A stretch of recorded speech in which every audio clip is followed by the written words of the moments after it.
Ano po? Hi, magandang hapon po. Habang nananakbo tayo, magbahagi po ako ng good news ha. Sayang ang pagkakataon. Hindi po ako nasigaw ha. Hindi rin po ako manghingi ng pera ha. Wala po ako sobre. Mahalaga lamang na ang tao ay makakilala ng about kay Jesus. Ikaw ba kilala mo si Jesus? Hello. Christian ka? Born again ka na? Pag sinabi kasing Christian, born again po yun. Yung may relation with Jesus na nananampalataya na. Kaya po binabahagi sa jeep na ang mga tao po ay makarinig ng mabuting balita. At ano yung mabuting balita? Ang Panginoong Yesus ay babalik.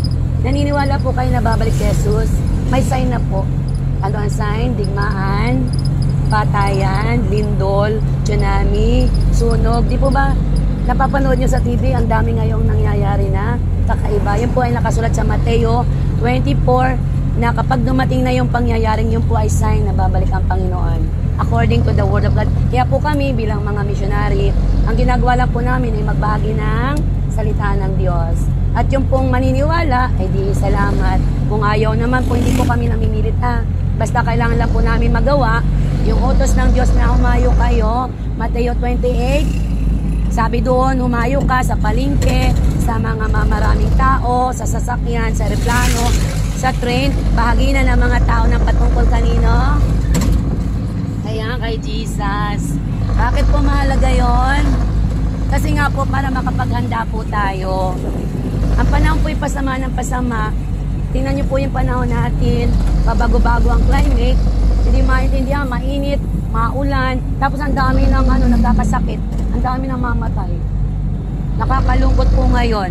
So kaya po napakalaga na ikaw at ako magkaroon po ng pananampalataya kay Kristo.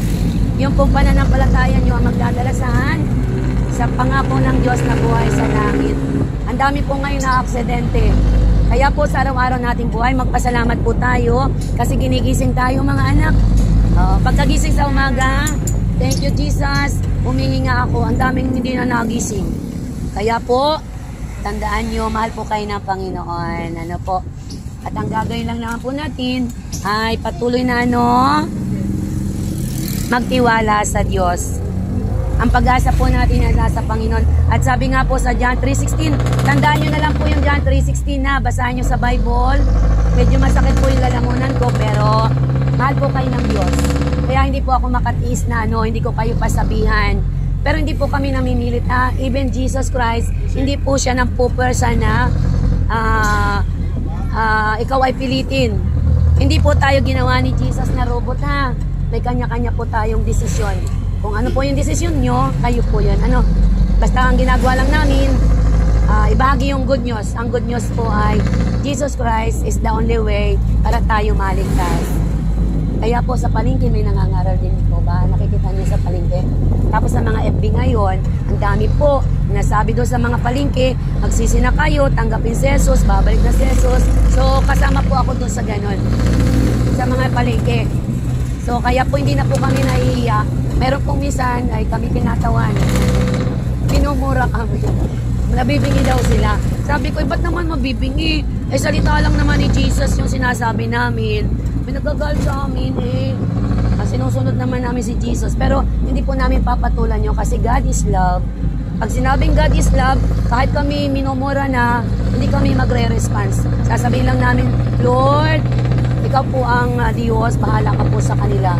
Basta magawa po namin yung bahagi namin. Kaya po John 3:16, kayo na lamang ang pag-ibig ng Diyos sa sanlibutan. Kaya isinugo niya sino? Si Jesus Christ upang ang isang tao na maniwala, magtiwala, manampalataya kay Jesus hindi mapahamak.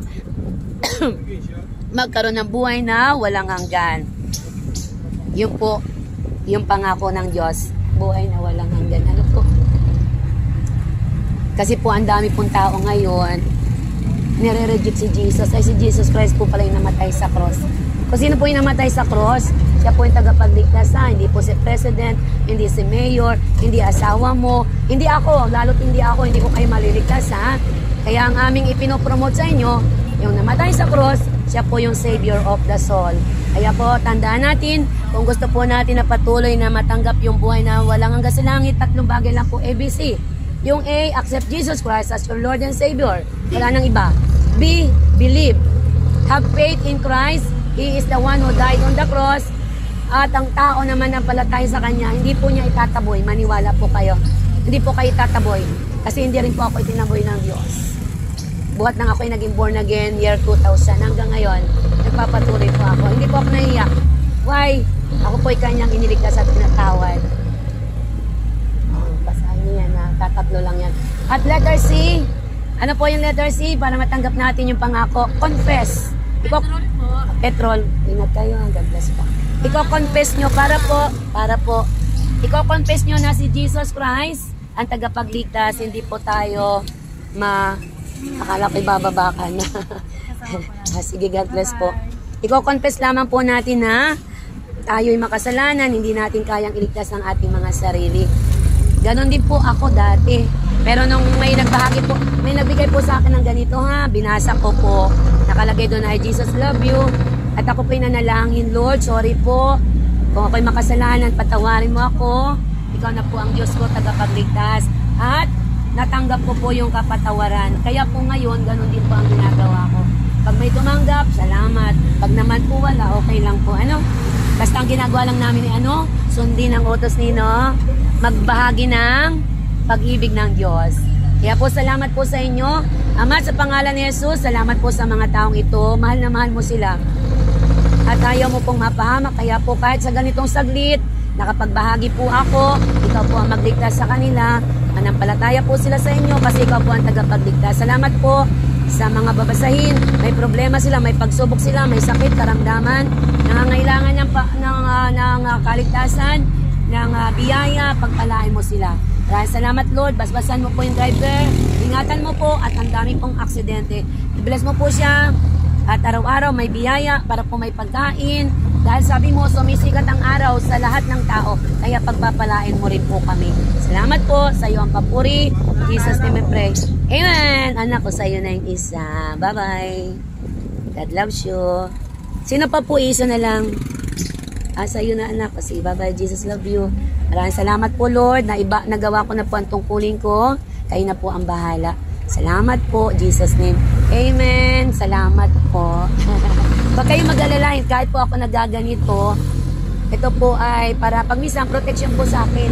Kasi may nananampal, di pag naka-video ka, makita mo yung sumampal sa'yo. Pero wala po, hindi ko po kayo ipapahamak. No. Because God is love. God is love. At ang gusto po niya ay mapabuti tayo. So, salamat po.